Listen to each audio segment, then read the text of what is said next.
Tes mic, tes mic. Oke, halo semua, selamat datang di channel Holistic. Video kali ini kita akan belajar tentang DHCP client. Apa itu DHCP client? Yang pertama kita harus tahu dulu DHCP adalah Dynamic Host Control Protocol. Fungsinya untuk mengatur dan memberikan IP kepada perangkat lain. Nah, ada dua jenis DHCP di sini. Yang pertama DHCP server dan yang kedua adalah DHCP client. DHCP server sesuai namanya ya, Dynamic Host Control Protocol, ya berarti dia itu berfungsi sebagai pemberi IP kepada perangkat-perangkat lain. Bahasa simpelnya seperti itu. Itu untuk DHCP server. Sedangkan untuk DHCP client itu adalah DHCP yang berfungsi untuk menerima IP dari DHCP server, seperti itu. Nah, implementasinya pada MikroTik seperti apa? Kita hari ini akan fokus pada DHCP client dulu ya. Oke, implementasinya pada MikroTik itu simpel sekali ya. Jadi di MikroTik itu ada menu DHCP client yang berada di menu IP, kemudian DHCP client. Nah, di sini saya itu sudah membuat DHCP client ya. Dengan interface-nya bridge 1. Bridge 1 itu dia mengarah ke bridge 1 itu Ether 1 dan Ether 2. Sebenarnya Ether 1 sih utamanya ya. Ether 1 tersebut terhubung ke dalam modem ISP ya. Kita sebutnya modem ISP. Nah, setiap modem itu atau dari ISP ya kan, modem ISP itu pasti mempunyai IP address yang akan diberikan kepada kliennya. Seperti ini contohnya. Nah, ketika saya tambahkan ini interface-nya bridge 1, secara otomatis MikroTik ini akan dapat IP, ini IP-nya yang didapat. Itulah fungsinya DHCP client. Jadi, tanpa perlu kita atur pada address ini ya kan. Tanpa perlu kita atur, biasanya kan kalau mau menambah IP kan di sini kita masukkan 192.168.100 titik sekian /24 gitu kan. Ya, ini contohnya, yang ini yang manual, yang ini yang dapat dari DHCP client. Tapi dengan menggunakan DHCP client kita tidak perlu lagi mengisi yang namanya ini IP address ini.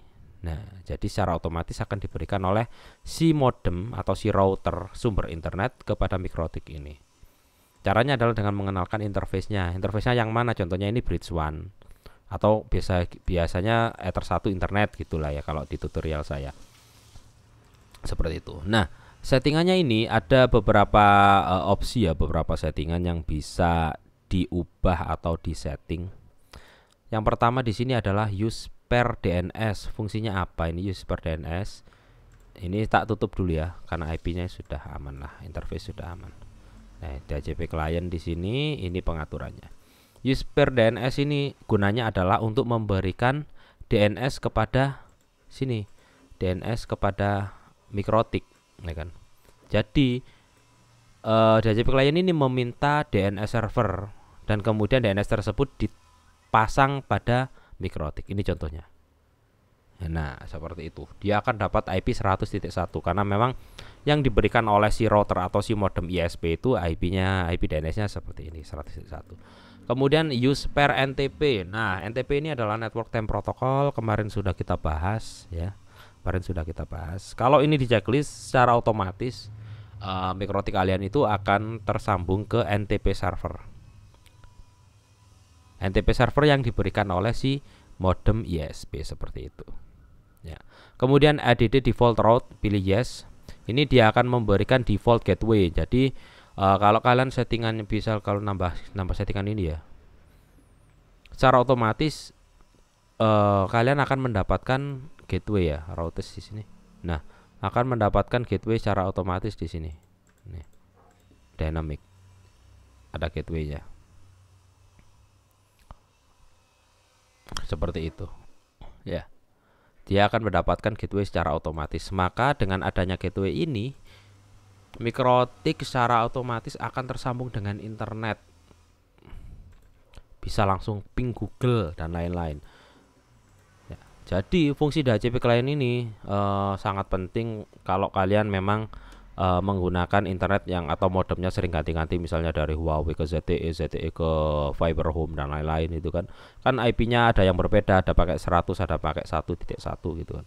Nah, dengan menggunakan DHCP client, kalau kalian mau mengubah atau ganti-ganti modem itu tidak akan jadi masalah karena memang IP-nya akan diberikan secara otomatis. Bahkan sekarang kan banyak yang pakai Starlink di Mikrotik itu kan IP-nya kan kadang random kan, kadang pakai dapat IP lokal, kadang dapat IP 100 sekian itu. Nah, dengan DHCP client kalian tidak perlu mikir-mikir lagi kalau nanti dapat IP berapa ya. Ini wis auto connect lah bahasanya seperti itu. Saya bilangnya auto connect dengan syarat ya dari modemnya memang sudah benar dan settingannya sudah oke kayak gitu. Itulah fungsi dari DHCP clientnya. Nah, di sini DHCP client option ini saya kurang paham bagaimana cara nyetingnya. Nanti akan saya pelajari lagi nih. Di sini aja kita fokusnya pada di sini aja, pada sini. Nah, tuh. Oke.